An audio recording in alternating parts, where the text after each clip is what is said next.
Kind of me. Today is September 13th, 2016, and I will be starting my 10-day liver reduction liquid diet on September 23rd, which is exactly 10 days away.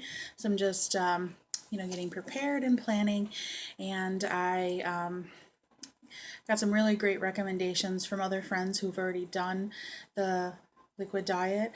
And so I was at Tops today and picked up a product that I received as a recommendation, and I think is going to be very helpful.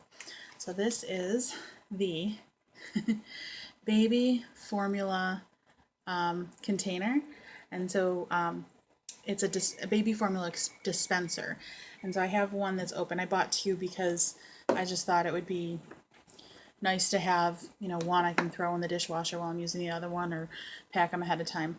So the dispenser is, if you haven't seen these before, my sister-in-law used them for both my niece and nephew, so I am very familiar with these and can't believe I didn't think of it myself.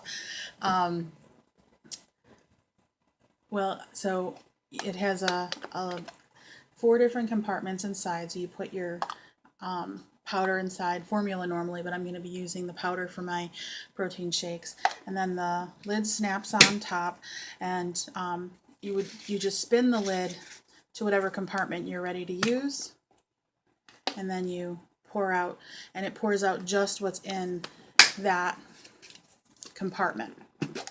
So it's got 4 different compartments in there. So I'm going to actually attempt to fill this with my protein powder today, just to see how it works. And I have different flavors that I'm using just to kind of keep a variety. And I won't actually be doing 4 shakes a day until the liquid diet. Right now I'm only doing 1 a day, so I figure I'll fill it up and I'll just use it 1 a day until it's done.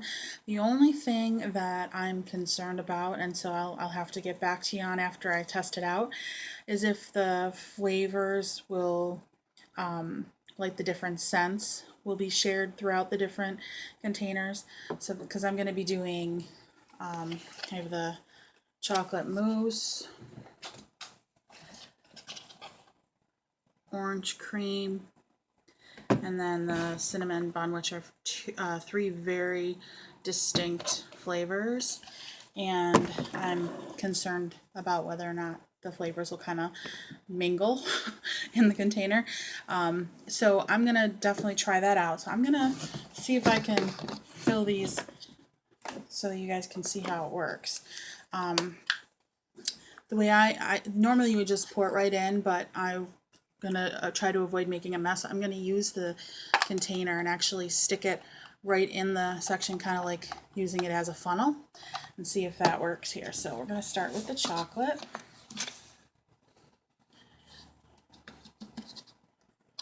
Make sure I get a level scoop here.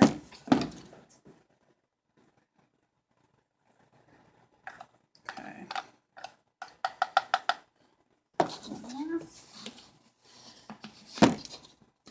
This is the Bariatric Fusion protein shakes, are the ones that I'm using, by the way. So let's see. Oh, actually, okay.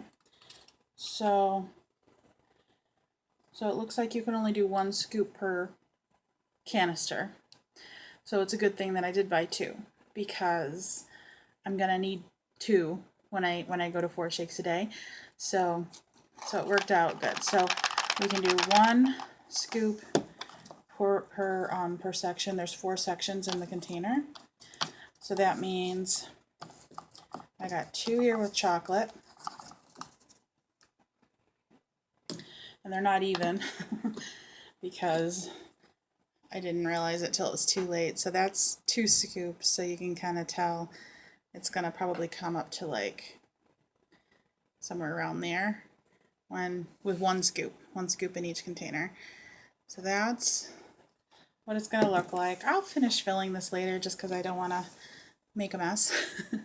But I did want to actually show you one other thing that I was really excited about. Many of you people that are watching this with kids have probably already seen this. I just had a little fun in the baby aisle at Tops grocery store today. So, so in addition to the formula canister, which I'm going to set up there, I also got these spoons, take and toss spoons. Now they're actually pretty sturdy looking. They're fairly, I would say they're pretty thick. They're not like a regular plastic spoon that you would use once and throw away, but I don't know if you can tell, but they're a lot smaller. They're actually for a baby 4 months old. So one of the things that they had said is that you want to make sure that when you're taking bites of food, that your bites are the size of a cough drop or smaller. That was kind of the gauge that they gave.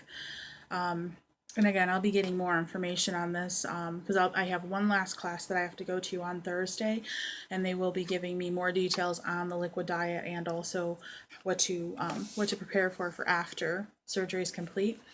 But this is just, you know, some things that I've seen other people do, and I can really see how this is going to be useful, at least in the beginning, until I find metal spoons that are smaller, because I don't want to get into the habit of eating bigger bites if I can prevent it, because I know that that'll, first of all, it causes pain if you're swallowing bigger bites. You're taking in more food than you're supposed to. So we got the spoons, which I am maybe too excited about, because I don't know, I'm just excited. Every time I take a step closer to the surgery, I get excited. So those are my two little items that I purchased, and I have really been spending a lot of time thinking about my eating behaviors. I'm doing a lot of food funerals right now. I'm not gonna lie. I'm going to be going to Liquid in 10 days, and so I'm doing my shake in the morning for breakfast, but then I usually have a cheat for my lunch or my dinner. I just basically want to make sure that I don't have any regrets going into this. It's like my mom made lasagna for my birthday, and and so those things that I might not be able to enjoy the same way after surgery, I'm making sure that I say my goodbyes and have it one last time. But I'm paying attention to my eating behaviors, and when I went to the eating behavior seminar, it did really kind of bring to light some of the things that I know I do. And I think at some point I'm going to try to do a video on the different eating behaviors, just because it is beneficial, and I think that anyone that watches this could gain something out of it. But right now, there's two things that I'm going to focus on, that I am focusing on right now, actually, and that is making sure that I'm paying